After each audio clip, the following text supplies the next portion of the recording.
Alright, so basically this video is going to be filmed in Ableton, and all the examples are going to be demonstrated within Ableton, but everything applies to any software that you may be using. So FL Studio users or Logic users or Cubase or whatever the heck you use, it's still going to apply because it's just audio and notes, so it's still going to be relevant to you. So go ahead and stick around. In this video, I'm going to be going over vocal chops and how to achieve good vocal chops. It's something that's heavily requested, and it's a big part of electronic and computer music and beats and all that, because vocals add a type of texture and emotion that you can't get with electronic and virtual instruments. So it's a big part of this kind of sound that we have. Now here are the 5 requirements for a good vocal chop. So first of all, it has to have a clearly defined note. So it has to be perfectly on key or it won't work. Now I'm gonna go over the examples of what doesn't work and what does, but basically it can't have vibrato, it can't be transitioning between 2 notes. It has to be perfectly on key. The second requirement is that it sounds natural, so it needs to sound like a human voice. So if you get a chop that's so short that it's almost not even recognized, it almost sounds like a computer sound, there's no point in even having that in your song. It just sounds kind of like a cheesy synth sound. You want to have a chop that's long and clear and demonstrates characteristics of a human voice to get that perfect chop that we all want to have in our songs. Thirdly, the sample needs to be clear of any background noise or any other instrument sound. So if there's like bleeding through of a different sound, you want to stay away from that sample. It needs to be the voice by itself. So drums are gonna, if you have drums in the background, that's gonna get in the way. You don't want to deal with that. Fourth, the sample is high quality, so it needs to be crisp sounding. It needs to be high quality. It can't be muffled. The thing is, with electronic and computer music and computer beats and all that, all of our instruments are perfectly aligned because we use MIDI. Everything sounds perfect. The synth sounds, the instruments are perfectly tuned. So you want to make sure your vocal is sounding very high quality to the point where it almost sounds artificial. Not artificial, but it needs to be almost perfect, I guess, for it to fit in. Because if you bring in something that's less than perfect into a perfect arrangement, it's going to stand out in a bad way. So the final tip is that it should be aligned with the arrangement. So obviously it needs to fit the rhythm and the tempo. So if you have a phrase, it needs to be aligned. Now I'm going to go over different strategies and techniques and tools that you can use real quick with all these to get a sample to sound like this, because obviously this would be very hard to find in your sample library. You'd have to go digging for a very long time. So there are ways to make a sample fit this. And the first requirement was that the sample should have a perfectly tuned, or it should be perfectly tuned. So there's different tools that you can use, but usually you would use a tuner to check the notes. Now you can also use auto tune, which I have right here, but I'm going to use that in a little bit. Basically, we're going to demonstrate the different parts that do work and what doesn't work. So when I look at the tuner, if it's in the green, that means it's going to work.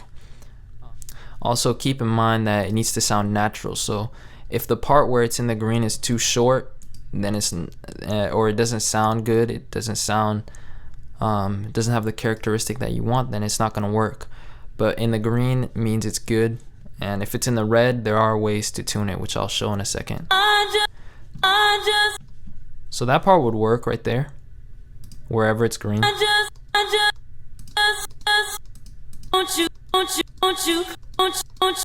Now right here, it's red, but we can tune it. So just to give you guys an example, I'm gonna cut it out, put it right here. So right here it's in the red. What we can do is look at how far it's detuned. So it seems to be about 17 cents above what we want. So we're gonna take it down 17 cents within the clip. In FL Studio you can also do this, but cents are just a more precise way of tuning a sample. So now when we look, it's exactly on F sharp. Now maybe we don't even want an F sharp, but now that it's tuned, we can go ahead and change the note until it reaches something that we want to fit our song.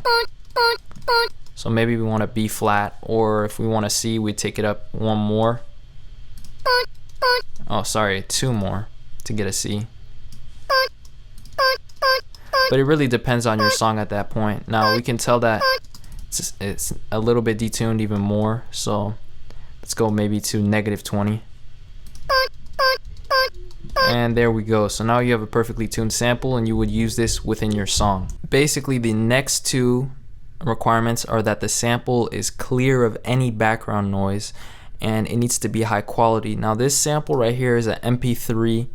So if I show it in my my browser, it's an MP3 file. So unfortunately I kind of broke that rule, but you know, it's not too bad. When quality becomes a problem is when the sample is muffled, or it has a lot of residue from the instrumental in the background, like you hear the drums very faintly. Sometimes you can work around that, but usually that's going to be a problem. Let's look for a part that has a little bit of background noise. So I already know that this one does, because I was already looking at this, but right here there's no note here. So let's get this and take it out. If I play this first part right here doesn't have a note in it. It's so out of tune that there's not even a note for it. Now if you were to use something like auto tune and transfer it, maybe it'll find a note for it, but look, it's in between two notes completely, so it's not gonna necessarily work that well, and most people don't have auto tune. But that was just to show you an example of when auto tune is useful. But let's say we want to tune this. Let's listen to the rest of the sample.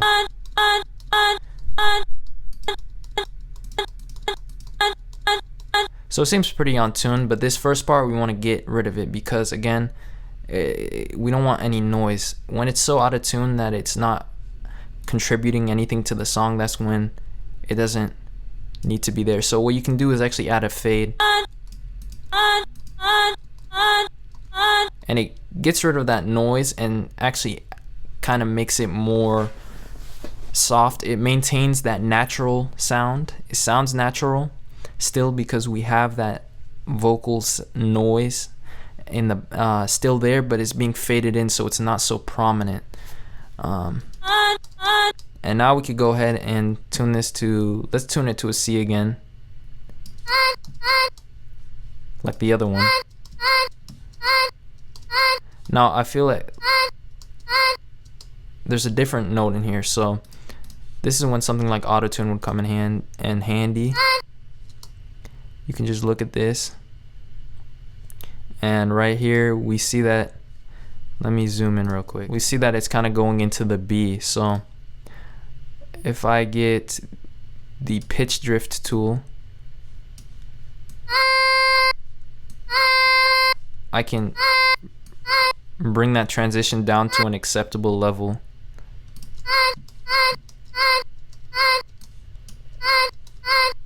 And now there's no more drift. But it is a little bit out of tune, so I'm going to move it up. Actually down further. Now it thinks that there's another note right here as well, just because I forgot to delete that recording, but I can just delete it like that. And now we have a nice chop. I'm gonna turn it up just a couple cents, and now it's in the green in our tuner. So now we have a tuned chop. So what I'm gonna do now is freeze the track, and and take this and bring it into a new track, and now we have the converted sample. And now we can turn off auto tune on the original track, and auto tune just basically tuned something that wasn't necessarily possible with just a tuner. So really a very cool tool, not just if you want to sound like Young Thug or T-Pain. It's actually a very useful thing to have, because auto tune is literally what the name suggests. It automatically does the tuning for you. We faded in that first part that had some noise in it, and that allowed us to take out the emphasis of that part, because if it was so prominent and we just left it there, it would stand out even more when we put it in our song. So again, let me get that part. I think it was this part, that first part where there's no note and it's super detuned. You want to get rid of that. I don't know how obvious it is, but I've listened to so many samples that I can just hear these things very quickly. But it's gonna take some practice, like anything else in production and in life. So the final tip is that the chop should be aligned with the arrangement. So let's get something that we've already tuned, like this. And I have these chords that I already made. The piano, let me go ahead and play it. Very basic. Let's get this chop right here. When it was short, it would kind of work just like how it is. And it is tuned to a C, like I demonstrated before. So a little bit off now again for some reason. I want to get it perfect. Alright, that's better. Now as you can tell, there's a C here, so as long as it's over this chord right here, this should work because it's a C. So to match something to the arrangement, I'm gonna go ahead and play this real quick.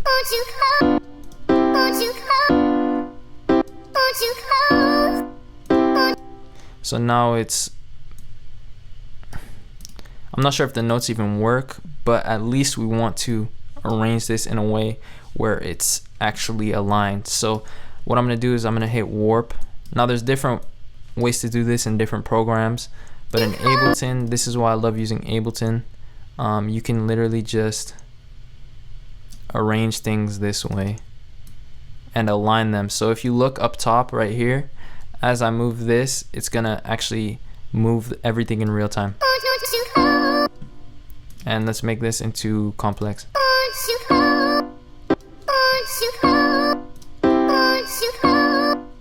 And it's so much better than just this,